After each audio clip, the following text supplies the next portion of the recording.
Bismillahirrahmanirrahim. Assalamualaikum warahmatullahi wabarakatuh. Saya Nadia Regina Cahyani dengan NIM 30.100.119.117 ingin mempresentasikan pembahasan dari mata kuliah studi agama-agama. Yang pertama itu materi pertama ada tentang agama. Agama dalam konteks bagian sosial merupakan sebuah pengakuan personal maupun konteks terhadap unsur supranasional.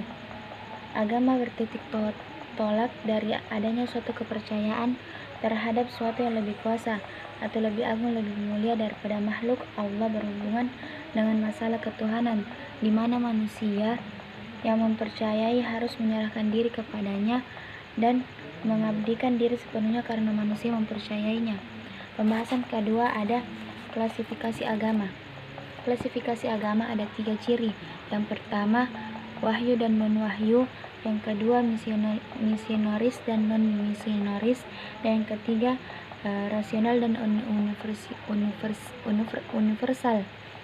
Wahyu. Agama wahyu adalah agama yang menghendaki iman kepada Tuhan, kepada rasul-rasulnya, kepada kitab-kitabnya, serta pesannya disebarkan kepada segenap umat-umatnya.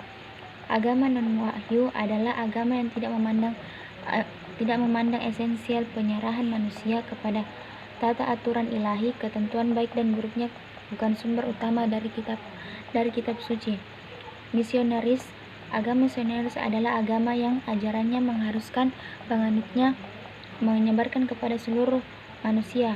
Agama non-misionaris adalah agama yang ajarannya mengharuskan tidak mengharuskan penganutnya menyebarkan kepada seluruh manusia.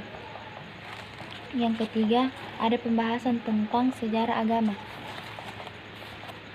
Menurut Persudi Superla dalam buku Agama dalam Analisis dan Interpretasi Sosiologis, agama sebagai seperangkat aturan dan peristiwa yang mengatur hubungan manusia dengan dunia gaib, khususnya dengan Tuhan. Secara khusus, agama didefinisikan sebagai suatu sistem keyakinan yang dianut mengikuti Persudi Superla jika agama itu seperangkat peraturan yang mengatur hubungan manusia dengan dunia gaib. Yang keempat, ada perkembangan studi agama di dunia barat. Di dunia barat, studi agama mulai mencapai masa keemasan pada abad ke-19.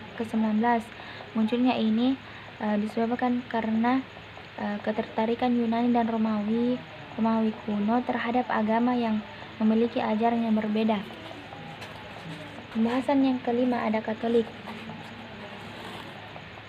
Agama Katolik, agama yang bersifat universal atau menyeluruh. Di dalam Katolik, petunjuk Yesus Kristus adalah pembawa agama Kristen. Ia berasal dari Nazaret. Ia lahir kurang lebih pada tahun keempat sebelum Masehi.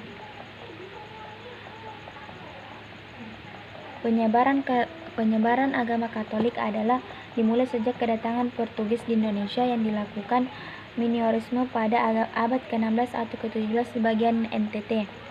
Yang keenam, ada pembahasan tentang Hindu. Agama Hindu disebut sebagai agama tertua di dunia yang masih bertahan hingga kini.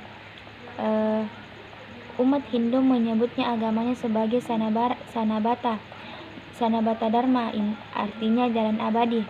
Kitab-kitab utama diantaranya Veda, Upanishads, Mahabharata, dan Ramayana. Dengan penganut sekitar 1 miliar jiwa, agama Hindu merupakan agama terbesar ketiga di dunia setelah Kristen dan Islam. Pembahasan ke-8 ada Buddha. Buddha berarti mereka yang sadar atau yang mencapai pencerahan sejati. Istilah Buddha berasal dari bahasa Sanskerta, yaitu gelar kepada individu. Kitab suci agama Buddha adalah Tripitaka. Pembahasan yang ke-9 ada terkait kasus Sigi. Terkait kasus Sigih, menurut Muhammadiyah, kasus itu bukan karena konflik agama. Muhammadiyah menyarankan untuk kepada masyarakat agar kasus ini ditangani oleh aparat pemerintahan, khususnya aparat keamanan. Ada juga yang mengatakan bahwa kasus Sigit terjadi karena terorisme, dan menurut orang-orang di sana, kasus Sigit yang terjadi karena konflik agama, karena adanya orang yang biasa datang menyembah di laut, contohnya. Dan yang terakhir, pembahasan tentang agama Konghucu. Agama Konghucu adalah istilah yang muncul sebagai akibat dari keadaan politik di Indonesia. Nama tempat ibadah Konghucu pada umumnya adalah Miao atau Bio atau Kelenteng. Mungkin itu saja dari saya. Semoga dapat diterima. Syukron. Assalamualaikum warahmatullahi wabarakatuh.